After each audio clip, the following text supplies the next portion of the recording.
ज्योतिबा षष्ठी यात्रा तयारी अंतिम टप्प्यात। महाराष्ट्र, कर्नाटक, गुजरात, आंध्र प्रदेश आणि अन्य राज्यातील लाखो भाविकांचे श्रद्धास्थान असलेल्या ज्योतिबा मंदिरातील चोपडाई देवीची श्रावण षष्ठी यात्रा येत्या बुधवारी 30 जुलै रोजी संपन्न होत आहे। अंदाजे 3 ते 4 लाख भाविक डोंगरावर येतील या दृष्टिकोनातून नियोजन सुरू आहे। ज्योतिबा मंदिर आणि परिसरातील जिल्हा प्रशासन, देवस्थान समिती आणि ग्रामपंचायतीच्या वतीनं करण्यात येणारी कामे अंतिम टप्प्यात आली आहेत।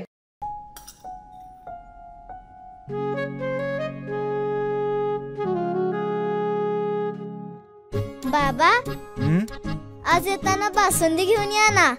अगं, कालच आपण आईचा वाढदिवस होता म्हणून आणली होती ना। ऐकलं, गोकुळची बासुंदी पुन्हा खावीशी वाटतेय। खरं सांगू, मलाही खावीशी वाटतेय। पुन्हा पुन्हा खावीशी वाटणारी गोकुळ बासुंदी। गुलाल, खोबरे, नारळ, मिठाई आणि इतर साहित्य डोंगरावरील दुकानदार दुकानात भरत आहेत। सध्या पावसाळ्याचे दिवस असून येणाऱ्या भाविकांना योग्यरित्या दर्शन घेता यावं यासाठी दर्शन रांगेच्या वरती पत्र्याचा मंडप घालण्यात आला आहे। मंदिरात पाय घसरू नये म्हणून मॅट टाकण्यात आले आहेत। डोंगरावर येणाऱ्या रस्त्यांची डागडुजी, रस्त्याच्या बाजूचे कठडे, बाजूपट्ट्या, दिशादर्शक फलक, स्वच्छता, अतिक्रमण काढणे यांची कामे अंतिम टप्प्यात आली आहेत।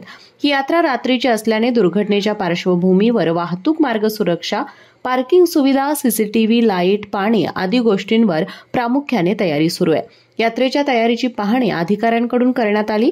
यात्रा अवघ्या 2 दिवसांवर आली असून जिल्हा प्रशासन, देवस्थान समिती आणि ग्रामपंचायतीच्या वतीनं करण्यात येणारी कामे अंतिम टप्प्यात आली असून डोंगरावर येणाऱ्या भाविकांनी ही यात्रा प्लास्टिक मुक्त करून भाविकांनी प्रशासनाने दिलेल्या सूचनांचं पालन करण्याचं आवाहन ग्रामसेवक विठ्ठल बोगम यांनी केलंय।